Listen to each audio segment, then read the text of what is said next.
Right. ఇక details చూస్తే అనంతపురం జిల్లాలో నకిలీ మహిళా ఫుడ్ సేఫ్టీ అధికారులు హల్చల్ చేశారు. జిల్లాలోని బెళుగొప్ప మండల కేంద్రంలో తాము ఫుడ్ సేఫ్టీ అధికారులమంటూ కొందరు కిలాడీ లేడీలు పలు షాపులకు వెళ్లి తనిఖీలు నిర్వహించారు. నిబంధనలకు విరుద్ధంగా వ్యవహరిస్తున్నారంటూ షాపు యజమానులకు నకిలీ రసీదులు ఇచ్చి ఫైళ్ల పేరుతో అందిన కాడికి దోచుకున్నారు. అయితే ఒక షాపు యజమాని వారిని గట్టిగా ప్రశ్నించడంతో వారు పొంతనలేని సమాధానాలు ఇచ్చారు. దీంతో వారి భాగోతం బయటపడడాన్ని గమనించి ఆ నకిలీ అధికారులు అక్కడి నుంచి పరారయ్యారు. ఈ మోసగాళ్లపై కేసు నమోదు చేసి వెంటనే దర్యాప్తు చేపట్టాలని స్థానిక షాపు యజమానులు డిమాండ్ చేస్తున్నారు.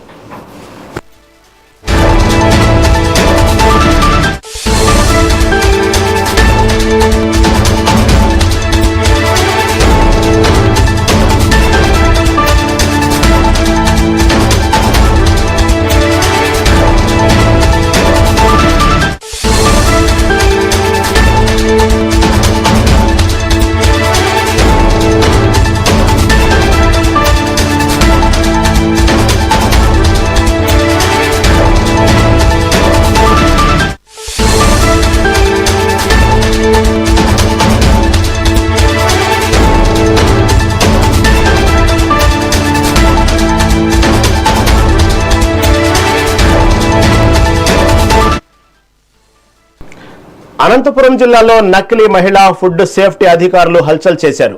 జిల్లాలోని బెళుగొప్ప మండల కేంద్రంలో తాము ఫుడ్ సేఫ్టీ అధికారులమంటూ కొందరు కిలాడీ లేడీలు పలు షాపులకు వెళ్లి తనిఖీలు నిర్వహించారు. నిబంధనలకు విరుద్ధంగా వ్యవహరిస్తున్నారంటూ షాపు యజమానులకు నకిలీ రసీదులిచ్చి ఫైళ్ల పేరుతో అందిన కాడికి దోచుకున్నారు. అయితే ఒక షాపు యాజమాని వారిని గట్టిగా ప్రశ్నించడంతో వారు పొంతనలేని సమాధానాలు ఇచ్చారు. దీంతో వారి భాగోతం బయటపడటాన్ని గమనించి ఆ నకిలీ అధికారులు అక్కడి నుంచి పరారయ్యారు. ఈ మోసగాళ్లపై కేసు నమోదు చేసి వెంటనే దర్యాప్తు చేపట్టాలని స్థానిక షాపు యాజమానులు డిమాండ్ చేస్తున్నారు. దీని నుంచి మరింత సమాచారం మా ప్రతినిధి రవి అందిస్తారు. రవి, చెప్పండి, అనంతపురం జిల్లాలో ఈ ఏదైతే నకిలీ మహిళా ఫుడ్ సేఫ్టీ అధికారులు హల్చల్ చేశారు, అక్కడ వ్యాపారస్తులను అయితే బురడి కొట్టించారు. అసలు ఏం జరిగింది అక్కడ, దానికి సంబంధించిన అప్డేట్ ఏంటి?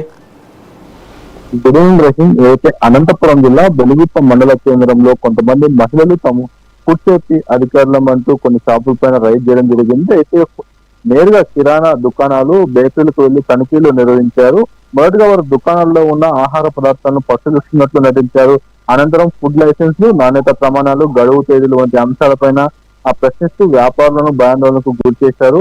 ముఖ్యంగా రూల్స్ పాటించడం లేదని, కేసులు పెడతామని, భారీగా జరిమానాలు పట్టాయంటూ బెదిరించారు. కొంతమంది వ్యాపారుల నుంచి కూడా నకిలీ రసీదులు ఇచ్చి కూడా డబ్బును తీసుకున్నట్లు తెలుస్తుంది. ఈ రసీదులో కూడా ఫుడ్ సేఫ్టీ సర్వీసెస్ గుంటూరు అని చెప్పి కూడా ఆ రసీదులో స్పష్టంగా ఉంది. అయితే వారి ప్రవర్తనపై కొందరు వ్యాపారులకు అనుమానం వచ్చింది. సాధారణంగా ప్రభుత్వ అధికారులు వస్తే అధికారిక ఐడి కార్డులు, నోటీసులు లేదా వాహనాలు ఉంటాయని, కానీ ఈ మహిళల వద్ద అలాంటి ఆధారాలు కనిపించకపోవడంతో వ్యాపారులు వారిని ప్రశ్నించారు.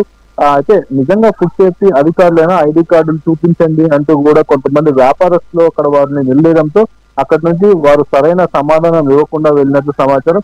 ఇదే సమయంలో అక్కడికి కొంతమంది అంటే వ్యాపారస్తులు కూడా స్థానిక మీడియా ప్రతినిధులకు ఫోన్లు చేయడం, అలాగే పోలీసులకి ఫోన్ చేయడంతో అక్కడికి స్థానికంగా ఉన్న విలేకరులు కొంతమంది చేరుకోవడంతో కూడా వారు వీడియోలు, ఫోటోలు తీయడంతో అక్కడే ఉన్న నకిలీ ఫుడ్ సేఫ్టీ అధికారుల మహిళా బృందం అక్కడి నుంచి పరారైనట్లు తెలుస్తుంది. అయితే కొంతమంది వీరు నిజంగా అధికారులు కాదని నకిలీ బృందమైన అనుమానం మరింత బలపడింది. ఈ ఘటన తర్వాత స్థానిక వ్యాపారులు తీవ్ర ఆందోళన వ్యక్తం చేస్తున్నారు.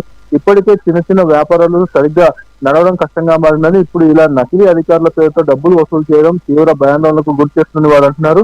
మరోవైపు బాధిత వ్యాపారస్తులు ఈ ఘటన పైన పోలీసులకు ఫిర్యాదు చేసినట్లు మనకు తెలుస్తుంది. సీసీటీవీ కెమెరా దృశ్యాల ఆధారంగా ఆ మహిళా బృందాన్ని గుర్తించే ప్రయత్నం జరుగుతుంది. నిజంగా ఫుడ్ సేఫ్టీ శాఖ అధికారులైనా లేక మోసగాళ్ళ అన్న కోణంలో కూడా పోలీసులు దర్యాప్తు ప్రారంభించారు. ఇలాంటి ఘటనల నేపథ్యంలో అధికారులు కూడా అప్రమత్తంగా ఉండాలని, అధికారిక గుర్తింపు కార్డులు లేకుండా వచ్చే వారిని నమ్మవద్దని వ్యాపారస్తులకు కూడా సూచిస్తున్నారు. ప్రస్తుతం బెళుగుప్పలో ఈ ఘటన స్థానికంగా తీవ్ర చర్చనీయాంశంగా మారింది. Rahim, thank you for update.